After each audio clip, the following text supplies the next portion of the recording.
In today's video, I want to talk about sex and breaking up. The connection that I see between these two elements in our intimate relationships is important, and I'm going to focus on 3 situations where this happens. I'm also going to focus on what I would encourage you to do about it. The situation number 1 is in casual dating. In casual dating, you're looking for fun, for energy, for light connections and enjoyable and pleasing ones, and sex is definitely the reason you're gonna go for casual dating. Therefore, if sex is the ingredient that makes a casual date happen, sex is highly likely the ingredient that will make it unhappen. So what can be done about it? First of all, you can look at why sex was not so great there. Maybe because casual dates are superficial, maybe from a distance or from just a first encounter, they seemed exciting. This person seemed attractive and it seemed like, wow, I could have a lot of fun with this person. And in actual interaction, it turns out, yeah, but it wasn't that, over the top. That's totally okay. There's nothing there to fix. It's just how it or what this relationship could produce. The other thing that can happen is that maybe, even if you are compatible, there are some things there that either one of you is not doing right.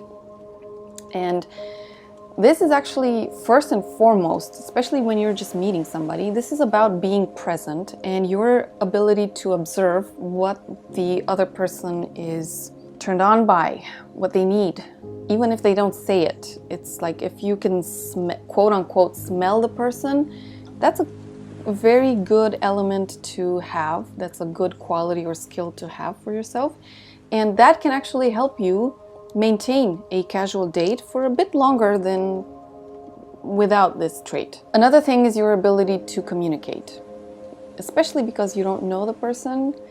Saying what you want and hearing and receiving what the other person wants, and then having the ability to fulfill. Whenever you receive a request, you also have to have the ability and the availability, basically, to fulfill that. Those are skills that you can grow a lot with developing your curiosity.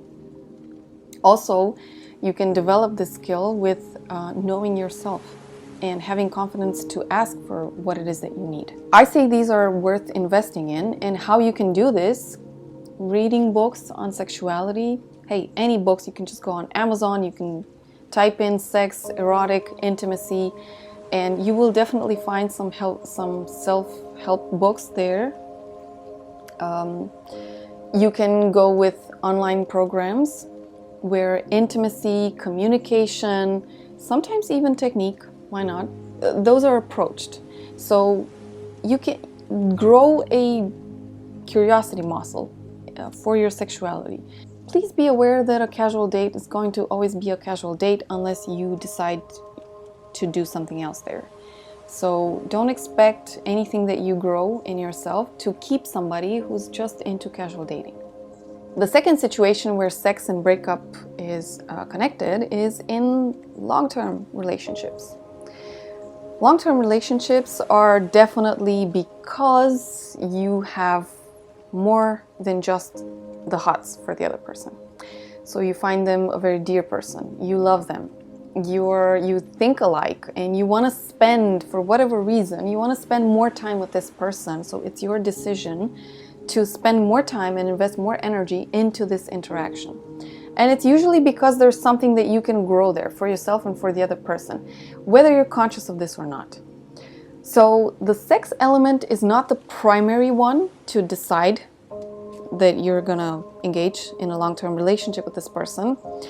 Therefore, if you ever break up, it's not the first element. Rarely is it.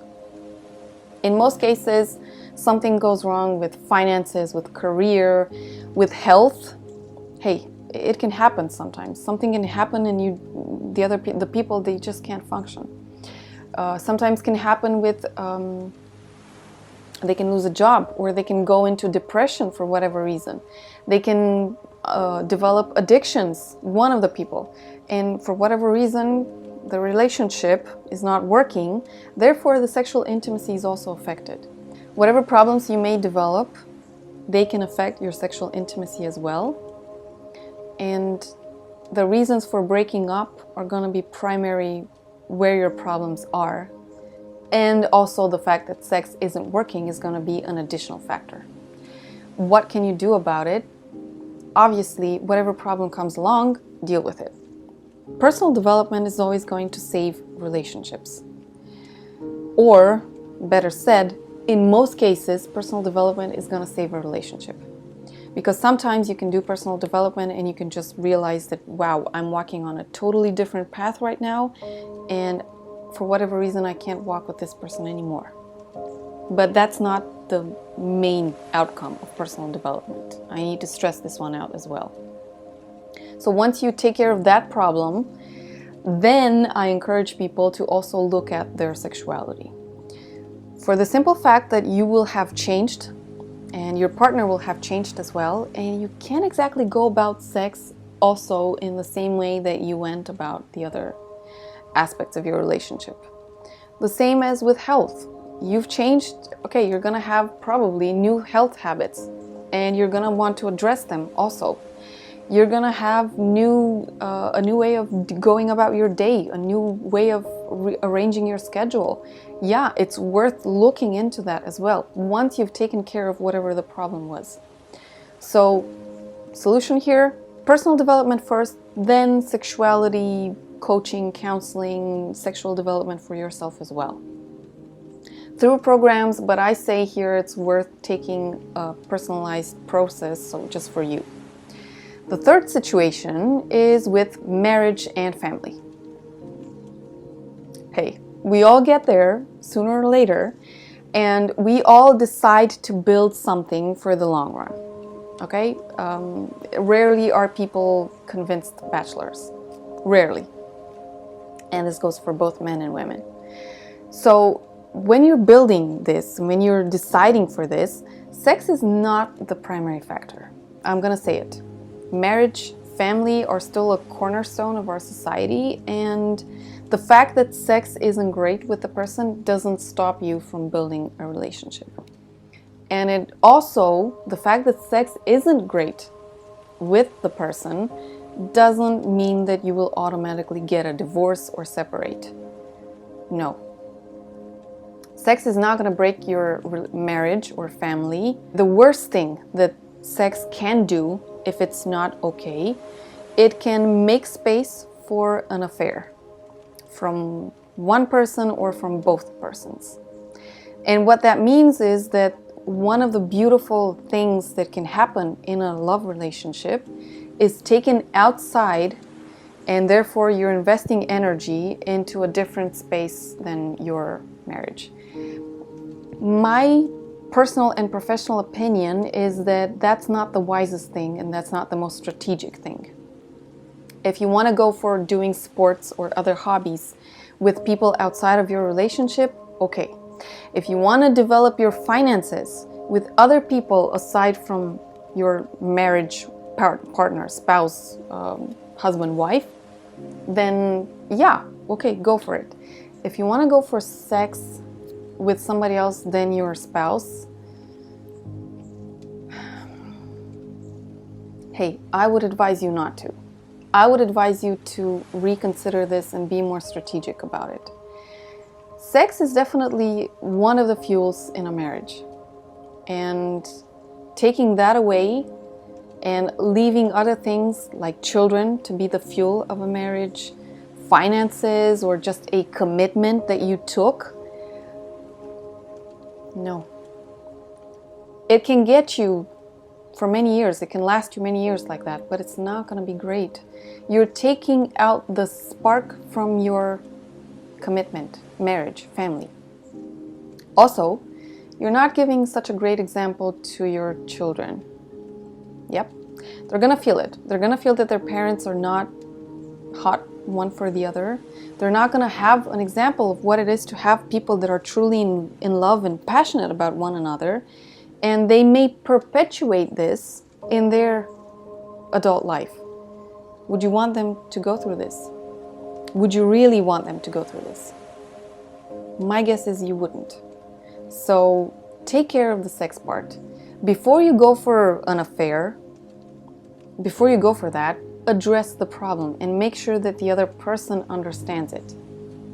When people come to me and they are in this situation, I find that they don't send out the clear gravity of the situation. So they let their partners know that they're not satisfied with the sexuality, but they don't tell them exactly how bad it is. They don't tell them that they really need some things to happen, and they don't want to get those things outside of the relationship. Nobody says it like that. Just saying that you're not content with things, hey, your partner may not get it. Your partner may tell you, and this is what happens frequently with the people that come to me, your spouse may tell you, yeah, but we'll just wait until the kids get older and we'll have more time for ourselves. Yeah, but let's hurry. I mean, the kids are gonna come and we gotta take care of them, cook food, take them to school or whatever. And we'll take care of this when when we have more time. That may take years of your marriage. And your partner may also tell you that, well, actually it's great, it's okay. Hey, we're having sex. I mean, we are having orgasm, but you know, maybe you want too much and you're just horny all the time. So my approach is, if you are married and you have kids and the sex part is not working, approach this. Let your spouse know exactly how much this is impacting you. And let your partners know that you cannot have this for years to come without changing. Secondly, what I would encourage you to do in a marriage, go for personalized counseling or coaching, or even take your partner and go together to personalized counseling or coaching, or, and this is a little more unusual for most people, take your spouse and go to events. Yes, sexuality events, tantra events, kink events, whatever gets you going. You don't have to do this every day of your life. You don't have to do this for the rest of your life. Just every now and then do something like this together, okay? And it shouldn't be, by the way, if there's a problem with your sexuality, it shouldn't be just one person trying and the other person saying, but it's fine, you're asking for too much. Ideally. And if you've done all of these and your partner doesn't really have the ability or the availability to work on this, then you can decide for yourself from there on. Whatever you choose. But at least give it the best and the thoroughest try you can. If there are other situations, aside from non-monogamy, okay, I'm not into non-monogamy, and I think I'm gonna bring somebody, especially for this topic. But aside from non-monogamy, there are other situations where sex was linked to a breakup. Do let me know, and if I haven't covered this one, I'll definitely cover it in the future. So that's it. I hope that you have satisfying, fulfilling, orgasmic, and beautiful, intimate lives. And I hope this resource will have helped you.